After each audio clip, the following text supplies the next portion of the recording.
Hi hello नमस्कार. आज आपण बघणार आहोत गोळ्याचे आमटी. त्यासाठी साहित्य: अर्धी वाटी ओले खोबरे, कोथिंबीर, 2 लसणाच्या पाकळ्या, आल्याचे 2 छोटे काप, अर्धा चमचा तीळ, अर्धा चमचा जिरे आणि 1 स्टार फूल, 2 लवंग आणि छोटा तुकडा दालचिनीचा. आणखीन हे आमचं कोल्हापुरी तिखट, म्हणजेच आम्ही ह्याला चटणी असं म्हणतो, कोल्हापुरी चटणी.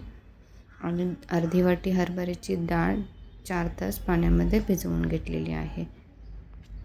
चला आता आपण मसाला भाजून घेऊ. खडे मसाले घालायचे आहेत, जिरे घालायचे आहेत आणि मग तीळही घालायचे आहेत. हे सगळं आपल्याला भाजून घ्यायचं आहे छान खमंग वास सुटेपर्यंत. आणि मग ते आपल्याला मिक्सरला वाटून घ्यायचे आहेत. आपण भिजवून घेतलेली हरभऱ्याची डाळसुद्धा आपल्याला वाटून घ्यायची आहे. एकदम बारीक नाही करायची, आपल्याला थोडी जाडसरच वाटून घ्यायची आहे. याच्यानंतर आपल्याला मसाला मिक्सरला फिरवून घ्यायचा आहे. ओले खोबरे, आलं, लसूण आणि कोथिंबीर आणि आपण जो भाजून घेतलेला जिरे, तीळ आणि खडे मसाले आहेत ते सगळं आपल्याला वाटून घ्यायचं. ही आपण आता वाटलेली डाळ घेतली आहे. मी डाळ थोडी रवाळच वाटली आहे, जाडसर अशीच वाटून घ्यायची आहे. मग चव चांगली लागते. ह्याच्यामध्ये तिखट घालायचं आहे. तिखट म्हणजेच कोल्हापुरी मसाला, कोल्हापुरी चटणी आणि मीठसुद्धा घालायचं आहे. आणि हे एकसारखं मिक्स करून घ्यायचं आहे.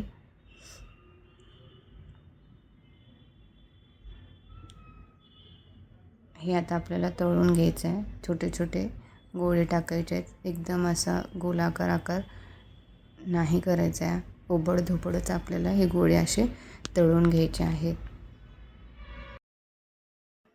हे गोळे तळताना आपल्याला सुरुवातीला मोठा गॅस करायचा आहे आणि त्याच्यानंतर कमी गॅसवर, बारीक गॅसवरच आपल्याला हे गोळे तळून घ्यायचे आहेत, जेणेकरून ते आतपर्यंत भाजले जातील.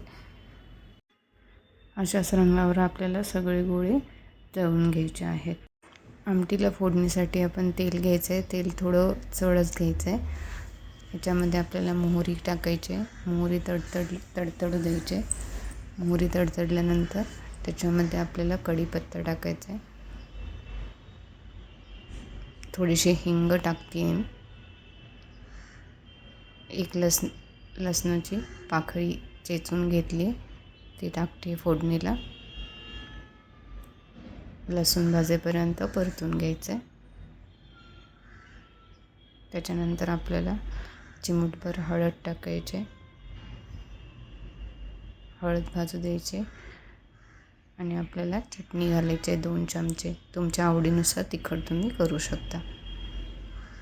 त्याच्यामध्ये आपल्याला आपण वाटून घेतलेला मसाला घालायचा आहे. मसाला असा परतून घ्यायचा आहे आणि आपल्याला तेल सुटेपर्यंत भाजून घ्यायचं आहे. गॅस बारीकच ठेवायचा आहे. मसाला आपल्याला जळू नाही द्यायचा.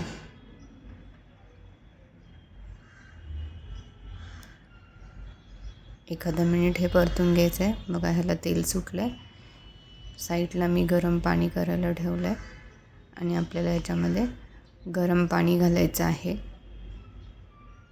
गरम पाण्यामुळे आमटीला आपला कट येतो, त्याच्यामुळे आपल्याला गरम पाणी घालायचं आहे. ह्याला आपल्याला एक उकळी काढून घ्यायची आहे. चवीनुसार मीठ टाकते आहे. ह्याला चांगली उकळी काढून घ्यायची आहे आणि पातळच ठेवायची आमटी, दाट करायची नाही. गोळे टाकल्यानंतर ती आपोआप दाट होते. सुरुवातीला आपल्याला पातळच ठेवायची.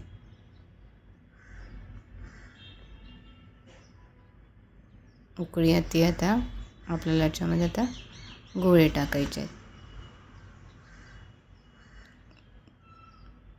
घट्ट पातळ किती गोळे कशा हवेत ते तुम्ही तुमच्याप्रमाणे करू शकता. गोळे टाकल्यानंतर एखादा मिनिट याला शिजू द्यायचं आहे. मग आपली गोळ्याची आमटी तयार आहे. भाजीला काही एखाद्या वेळेस नसेल घरी तर तुम्ही हे बनवू शकता. ही रेसिपी आवडली असेल तर लाईक करा, शेअर करा आणि सबस्क्राईब करा. धन्यवाद.